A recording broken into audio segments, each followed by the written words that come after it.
내가 투자를 하기로 마음을 먹었는데 이 어려운 환경에서 끝까지 한번 살아남아서 투자 한번 해봐야 되겠다.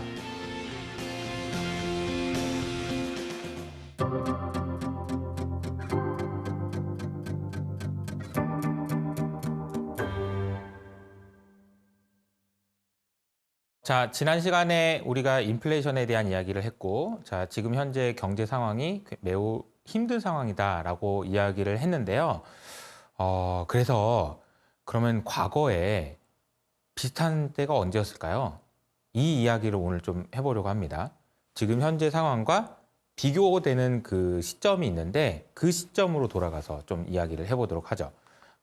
그 시점은 1970년대에서 80년대 사이입니다. 1980년대에는 무려 20% 가까운 기준금리가 있었을 때가 있습니다. 어떻게 금리가 20%까지 올라갔을까요? 그때도 인플레이션을 잡기 위해서 과감하게 금리를 올리다 보니까 20%까지 올라갔다라고 보실 수 있을 것 같아요.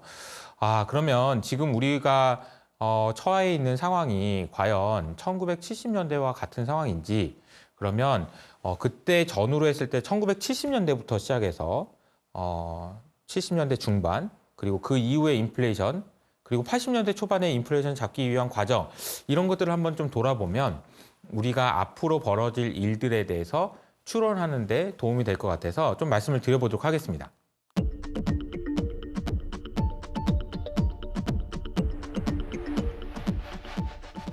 키워드는 니프티 50입니다. 니프티라는 단어는 매력적인 이런 뜻이에요. 그래서 매력적인 50개라는 얘기인데, 이 이야기는 주식시장에서 정말 매력적인 종목 50개를 말하는 용어입니다.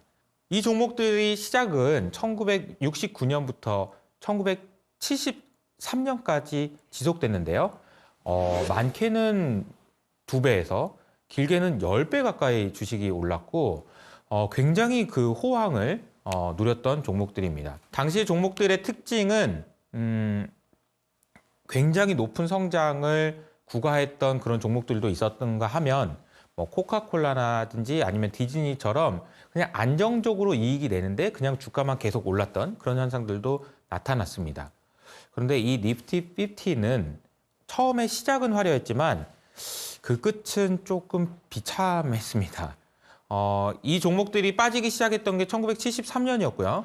73년 이후로 주가가 하락하면서 어떤 종목들은 80%까지 하락하기도 하고요. 그리고 나서 원래의 주가로 회복되는데 평균적으로 20년이 걸렸다고 하니까 그 끝은 별로 좋지 않았던 것 같습니다. 그럼 그때 그 종목은 왜 시작했고 왜 끝났나? 시작했던 것은 지금 현재 우리가 보고 있는 현상하고 비슷합니다. 그래서 유동성이 정말 많았고요. 성장이 귀했고요. 이렇다 보니까 굉장히 많이 올랐는데 끝난 이유는 아이러니하게도 지난 시간에 우리의 주제였던 인플레이션이었습니다. 1973년부터 인플레이션이 촉발되기 시작했는데 그때 이슈가 됐던 것이 바로 4차 중동 전쟁이었습니다. 근데 잠깐 생각을 해보니까 중동 전쟁인데 4차 중동 전쟁이었다는 얘기는 그럼 1차, 2차, 3차 때는 유가가 안 올랐다는 얘기네요. 네, 실제로 그렇습니다. 1973년이 되기까지 중동 전쟁이 몇 차례 있었고 중동에서 갈등이 있긴 했었습니다만 유가는 3불로 고정되어 있었습니다. 거의 움직임이 없었어요. 그런데 유독 4차 중동 전쟁이 있었던 1973년에만 유가가 3불에서 12불로 급격하게 올라갔었는데요. 그 이유가 뭔가 하고 봤더니 그 배경은 미국에서 1970년대부터 이상하게 원유가 덜 생산되는 게 확인됐습니다. 미국에서 왜 기름이 안 나지? 라는 얘기들이 보고가 되기 시작했었는데 아니나 다르게 1970년대 초반부터는 본격적으로 석유 시대가 시작됐던 시기라고 볼 수 있어요. 마침 4차 중동 전쟁이 일어나니까 유가가 갑자기 크게 올랐다라고 볼 수 있죠. 그렇다 보니까 이 유가 인플레이션을 잡기 위해서 금리를 올릴 수밖에 없고요. 금리를 올리는 과정에서 여러 가지 문제가 생기면서 니프티 50는 화려했던 주가 퍼포먼스를 마무리하게 됩니다. 그런데 지금은 어떨까요? 지금은 그때와 어떤 것이 다른지를 보면 여러 가지 다른 점들이 있는데 그중에 제가 볼 때 가장 중요한 거는 노동의 가치가 그때 당시보다 떨어졌다라는 것 같아요. 그래서 제가 1970년대와 지금을 비교하면서 여러 가지 말씀을 드릴 텐데 노동시장에 대한 이야기를 할 텐데요. 1970년대에는 그때부터 시작해서 노조가 생겨나기 시작했습니다. 즉 노동의 중요성이 커지기 시작했다라는 거죠. 그래서 임금을 올려달라고 하면 올려줬습니다. 포드 사장님이 나 이거 못 해 먹겠다. 짜장면 가격 너무 올라가서 임금 2배 안 올려주면 나 안 할래요. 그러면 포드 사장님은 그래 네가 없으면은 컨베이너 벨트가 멈추게 되니까 빨리 일해라 라고 얘기를 했다라는 거죠. 그런데 지금은 어떨까요? 그러면 물론 지금은 타이트한 노동 환경이 있긴 하지만 그때만큼 노조가 힘이 세진 않기 때문에 글쎄요. 그런 상황은 아닌 것 같다라는 거죠. 이 그림에서 보시면 시간당 보상과 생산성의 그림을 나타내고 있는데요. 안타깝게도 시간당 보상은 천천히 올라가고 있는데 생산성은 빠르게 올라가는 걸 보실 수가 있습니다. 그 말은 뭐냐면 노동의 중요성 그리고 노동자로서의 낼 수 있는 목소리가 줄어들었다라는 것을 알 수 있다는 거죠. 실제로 이런 현상들은 지금 벌써부터 몇몇 스타트업에서 많이 일어나고 있어요. 레이오프가 갑자기 늘어나기 시작했고요. 그리고 이 오른쪽에 있는 그림을 보시면 미국의 노동 생산성 그리고 전체 근로시간, 실질 생산량 이렇게 나와 있는데 코로나가 끝나고 나서 굉장히 안타까운 일인데요. 1억 5천만 명 정도가 미국에서 일을 하고 있었는데 코로나가 끝나자마자 미국에 있는 기업들이 2,400만 명을 해고합니다. 그러니까 마치 이거는 사장님들이 쟤를 자르고 싶어서 고민을 하고 있었는데 마침 코로나 때문에 잘랐는지 어땠는지 2,400만 명이나 일자리를 잃었어요. 그리고 이분들이 다 일자리로 돌아오기도 전에 미국의 총 생산량은 실질 생산량은 코로나 이전 수준을 회복해 버렸습니다.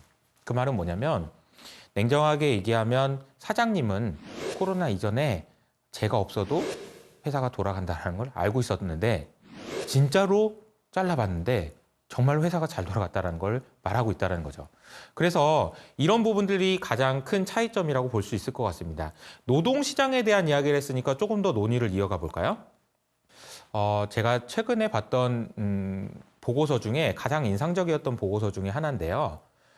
코로나19 이후에 예상되는 직업의 변화입니다. 맥킨지에서 나온 보고서에 따르면은 2030년까지 주요 8개 선진국에서 일자리를 옮겨야 되는 사람이 약 1억 명이라고 합니다. 줄어드는 섹터는 보통 사무보조직, 그리고 생산과 창고업, 이런 부분들이 줄어들게 되고요. 그리고 늘어나는 섹터는 전문 직군에서 좀 늘어납니다. 보건이라든지 아니면은 법조, 아니면 소프트웨어 엔지니어링 이런 부분 쪽에서는 일자리가 늘어날 걸로 보고 있어요. 즉 줄어드는 곳과 늘어나는 곳의 차이가 이렇게 크다라는 얘기는 우리가 이 얘기를 고용시장의 마찰 요인이라고 합니다. 비유를 하자면 이런 거죠. 코로나 이전에 호텔에서 일하시던 분이 있었어요. 그런데 이 호텔에서 일하시던 분이 코로나가 끝나서 호텔로 가가지고 저 일할게요 라고 얘기를 하는데 호텔 사장님이 이렇게 얘기하는 겁니다. 우리 키오스트를 다 도입해서 필요가 없어졌어요 라고 얘기를 한다는 거죠. 그럼 이분은 어떻게 하면 취업을 할 수 있냐면요.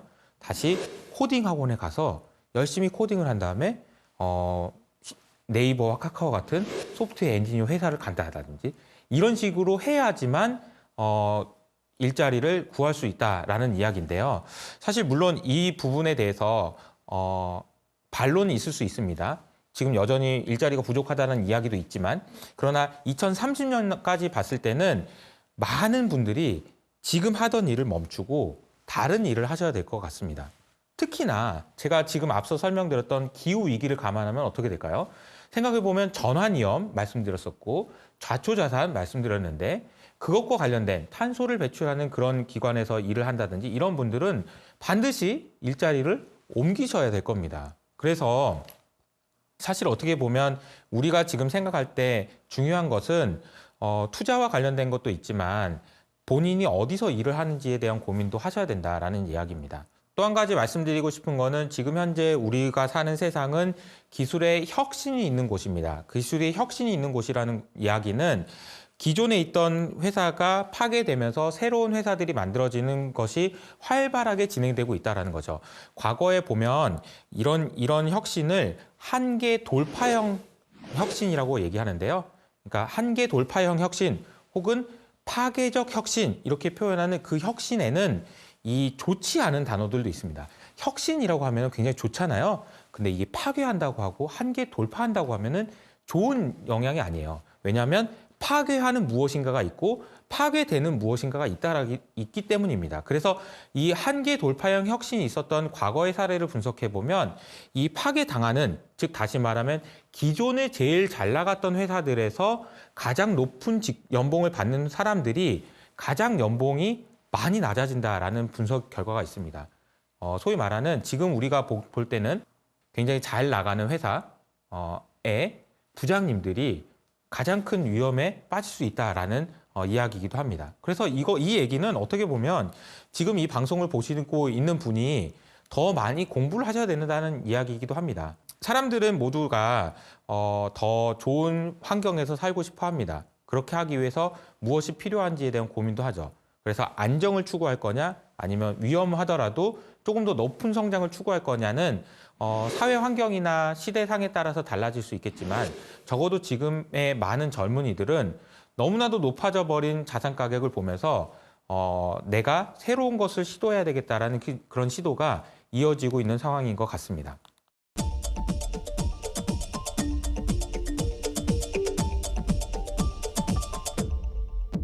제가 처음에 첫 시간에 강조했던 유동성, 화폐량, 통화량 이런 얘기를 했었는데요. 통화량이 굉장히 많이 늘어났다라는 얘기를 여러 가지 방식으로 설명드린 바 있습니다. 그런데 지금은 인플레이션이 이슈가 되고 있기 때문에 연준에서도 금리를 올리려고 하고요. 풀어놨던 유동성을 회수하려고 합니다. 하지만 그럼에도 불구하고 여전히 너무나도 많은 유동성이 넘쳐나고 있습니다. 그래서 일례로 사실은 이 넘쳐나는 유동성을 담아놓을 그릇이 필요하다라는 이야기가 나오고 있는데요. 이 설명을 드리기 위해서는 앞서 말씀드렸던 좌초조상에 대응되는 개념이었던 무형자산에 대한 이야기로 잠깐 돌아갈 필요가 있습니다. 무형자산은 크게 세 가지 특징을 갖는다고 제가 설명을 드린 바 있는데요. 첫 번째는 무형자산이라는 것은 거래가 되지 않는다라고 했고요. 두 번째는 평가가 되기 어렵다. 그리고 평가가 되지 않기 때문에 담보로 잡아서 은행에서 대출하기도 어렵다라는 설명을 드린 바 있습니다. 대표적인 무형자산은 애플이 가지고 있는 로열티라든지 아니면은 고객의 충성도라든지 이런 부분이 되겠지만 우리가 생각할 수 있는 가장 대표적인 무형자산은 디지털 자산이 될 것 같아요. 흔히 얘기하는 데이터겠죠. 이 데이터라는 것이 과연 거래될 수 있을까요? 라고 생각해 보면 과거에는 정말 막막한 기분이었습니다. 왜냐하면 데이터라는 것은 너무나도 쉽게 복사가 되기 때문에 거래가 될 수가 없어요. 내가 어떤 사진을 가지고 있는데 옆 친구한테 이 사진을 팔아봤자 이건 너무나도 무한대로 아무런 대가 없이 아무런 비용 없이 복사가 될 수 있기 때문에 거래가 될 수가 없습니다. 내가 이걸 이 친구한테 샀다고 하더라도 이게 진짜 내 건지 이건 나만의 것인지를 증명할 수 있는 방법이 없기 때문이죠. 자, 그러면 어떻게 하면 거래가 될 수 있을까라고 생각을 해보면 여러분이 아파트를 거래할 때를 생각해 보시면 돼요. 여러분이 아파트를 거래할 때 어떻게 거래하죠?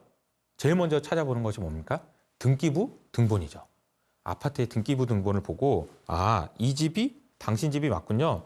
그러면 내가 이걸 돈을 주고 사면 이 등기부 등본에 내 이름이 써지는 거죠. 그리고 여기는 확실히 이렇게 써져 있으니까 이 집은 내 집입니다. 딴 사람이 누가 와도 이건 확실히 내 집인 거 맞아요. 등기부 등본에 있으니까요. 그런데 여기서 말하는 이 등기부 등본에 해당되는 개념이 바로 NFT라고 볼 수 있습니다.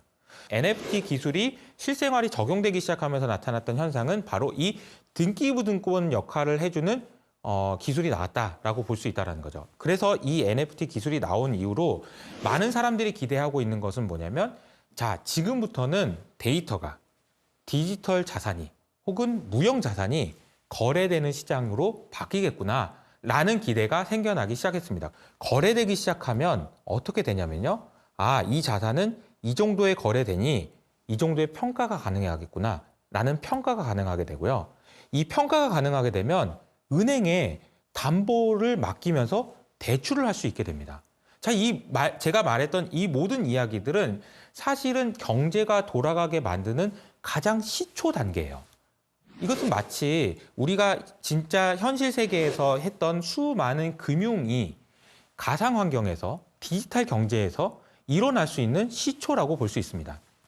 물론 지금 제가 이 방송을 찍고 있는 시점 기준으로 여러 가지 문제점들이 발견되고 있고 버블이 꺼지고 있다라는 이야기도 생깁니다.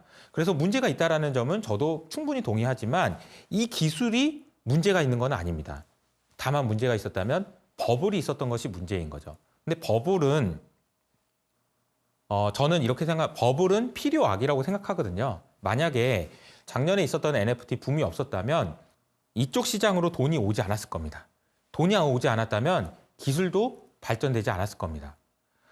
필요악이라고 표현한 게 버블이 좋다라는 말은 당연히 아니죠. 버블 때문에 생기는 피해 있습니다. 하지만 그 버블 때문에 새로운 돈들이 여기 들어오고 지금 현재 이 세상에서는 구글에서 그 좋은 혜택을 마다하고 온 훌륭한 엔지니어들이 새로운 기술들을 개발하고 있습니다. 그리고 이 세상에서 새로운 세상이 만들어지고 그리고 100에서 1000을 만들려는 시도가 아니고 1에서 100을 만들려는 수많은 시도들이 앞으로도 계속 될 겁니다.